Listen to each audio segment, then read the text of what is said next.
Hello aspirants, Bibhas fun educational ফাউন্ডেশনের আরেকটি current অ্যাফেয়ার্সের সিরিজের ক্লাসে তোমাদের স্বাগত জানাই। চলো দেখে নেওয়া যাক আজকের আমাদের গুরুত্বপূর্ণ 10টি প্রশ্ন। আজকের আমাদের প্রথম প্রশ্ন হলো, the United Nations released its first scientific assessment of artificial intelligence in July 2026 under which title? রাষ্ট্রপুঞ্জ 2026 সালের জুলাই মাসে কৃত্রিম বুদ্ধিমত্তা সংক্রান্ত তাদের প্রথম বৈজ্ঞানিক মূল্যায়ন প্রতিবেদন কোন শিরোনামে প্রকাশ করে?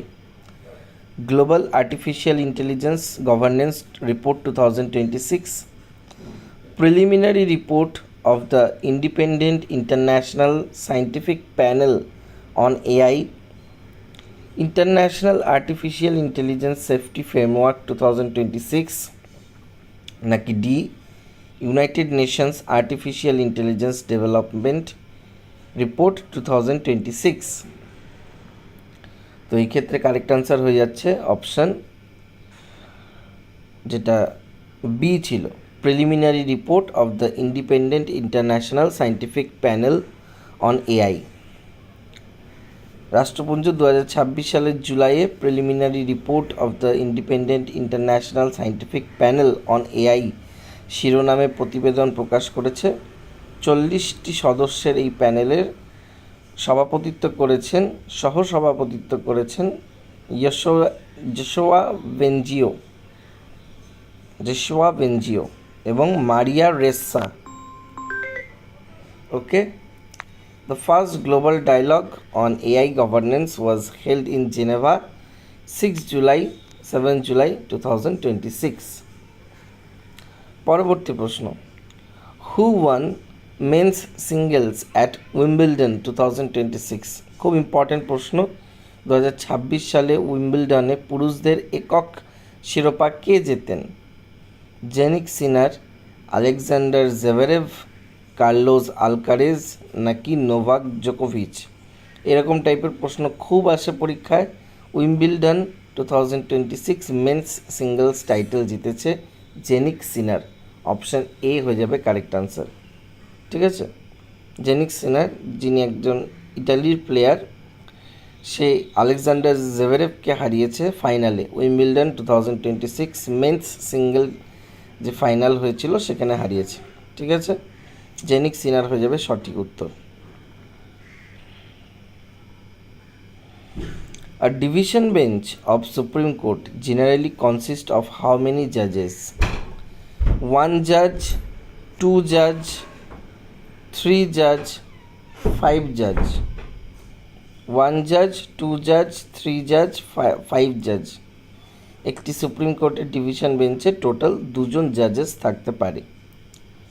The Supreme Court consisted 4 special division benches on 13 July 2026 to hear the oldest pending civil and criminal cases.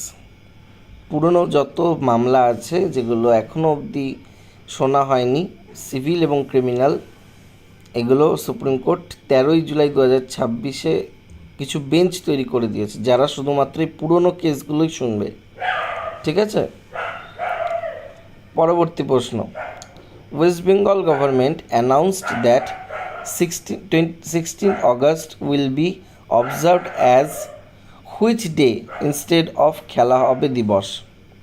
Paschimbanga সরকার ঘোষণা করেছে যে 16 আগস্ট খেলা হবে দিবসের পরিবর্তে কোন দিবস পালন করা হবে? স্বাস্থ্য সুরক্ষা দিবস, সেবা সংকল্প দিবস, জন আরোগ্য দিবস, নাকি আয়ুষ্মান দিবস? 16 আগস্ট তোমরা জানো আগে খেলা হবে দিবস হিসাবে পালন করা হতো, এখন এটা পালন করা হবে আয়ুষ্মান দিবস হিসাবে। অপশান ডি হয়ে যাবে কারেক্ট আনসার। আয়ুষ্মান দিবস হিসাবে পালন করা হবে, যেটা ওই আয়ুষ্মান যে প্রজেক্ট আছে আয়ুষ্মান প্রকল্প, সেই প্রকল্পকে মনে রেখে এই প্রোগ্রামটা হবে। ঠিক আছে, চলো next. Spain based Submer Group announced a 2 billion investment in the semiconductor sector of which Indian state in July 2026? Spain ভিত্তিক সাবমার গ্রুপ 2026 সালের জুলাইয়ে ভারতের কোন রাজ্যের সেমিকন্ডাক্টর ক্ষেত্রে $2 বিলিয়ন বিনিয়োগের ঘোষণা করে? মহারাষ্ট্র, গুজরাট, মধ্যপ্রদেশ নাকি কর্ণাটকা? এক্ষেত্রে কারেক্ট আনসার হয়ে যাবে অপশান সি, মধ্যপ্রদেশ। সাবমার group, a Spanish cooling technology firm, will set up a semiconductor facility and data center in Madhya Pradesh, creating nearly 5,000 jobs. It was announced at the MP Tech Growth Conclave 3.0 in Bhopal. Okay. পরবর্তী প্রশ্ন, eSaras is a digital commerce platform developed to support which section of society? eSaras একটি digital commerce platform যা সমাজের কোন অংশকে সহায়তা করার জন্য তৈরি হয়েছে? Urban startup founders, large manufacturing companies, foreign investors নাকি rural producers and entrepreneurs? eSaras correct answer হয়ে যাবে রুরাল প্রডিউসার অ্যান্ড এন্টারপ্রেনার্স।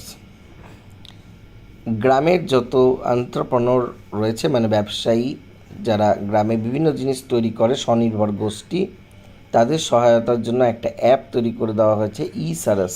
এখানে তারা তাদের জিনিসপত্রগুলো বিক্রি করতে পারবে। ঠিক আছে।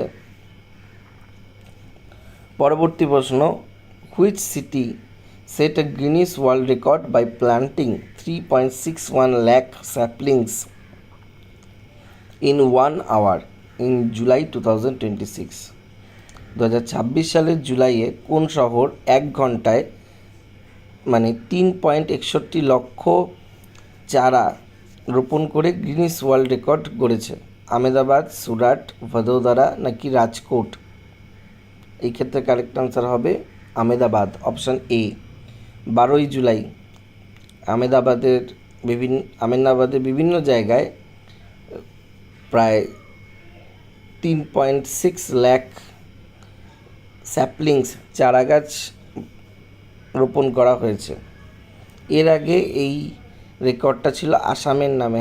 2023 সালে আসাম 3,31,929টা একদিনে 1 ঘন্টায় স্যাপলিংস লাগিয়েছিল। এবারে ওই রেকর্ডটা ভেঙে গুজরাটের আহমেদাবাদ এই প্রকল্পটি করেছে। ঠিক আছে। পরবর্তী প্রশ্ন, which state launched a state wide drug disposal campaign on 12 July 2026? 2026 সালের 12ই জুলাই কোন রাজ্যব্যাপী মাদক ধ্বংস অভিযান চালু করে? মণিপুর, মেঘালয়, নাগাল্যান্ড নাকি আসাম? কারেক্ট আনসার হয়ে যাবে অপশান এ, আসাম। আসাম প্রচুর এরকম মাদক দ্রব্য নষ্ট করেছে। আসাম ওই নলবাড়ি জেলার দৌলাশালে এই অভিযান চালু করে, যেখানে 472.51 কোটি টাকা মূল্যের বাজেয়াপ্ত মাদক ধ্বংস করা হয় এবং কেন্দ্রীয় স্বরাষ্ট্র মন্ত্রকের সহায়তায় রাজ্যের প্রথম মাদক ধ্বংসকারী চুল্লির উদ্বোধন করা হয়। Next, ICAI global orbit summit 2026-এর প্রথম সংস্করণ কোন শহরে উদ্বোধন করা হয়? মুম্বাই, আহমেদাবাদ, নিউ দিল্লি নাকি Bangalore? First edition of ICAI global orbit summit 2026 inaugurated in which city? Correct answer হয়ে যাবে option C, new Delhi. New দিল্লিতে ইনঅগারেট করা হয়েছে ICAI summit in new Delhi 11ই জুলাই 2026-এ। গ্লোবাল ক্যাপাবিলিটি সেন্টার্স তৈরি করেছে ICAI নিউ দিল্লিতে। ঠিক আছে। চলো নেক্সট কোয়েশ্চেন, লাস্ট আজকে। The Central Vista redevelopment area in new Delhi has been referred to as which complex from 12 July 2026? 2026 সালের 12ই জুলাই থেকে নিউ দিল্লির সেন্ট্রাল ভিস্তা পুনর্নির্মাণ এলাকাকে কোন কমপ্লেক্স নামে অভিহিত করা হয়েছে?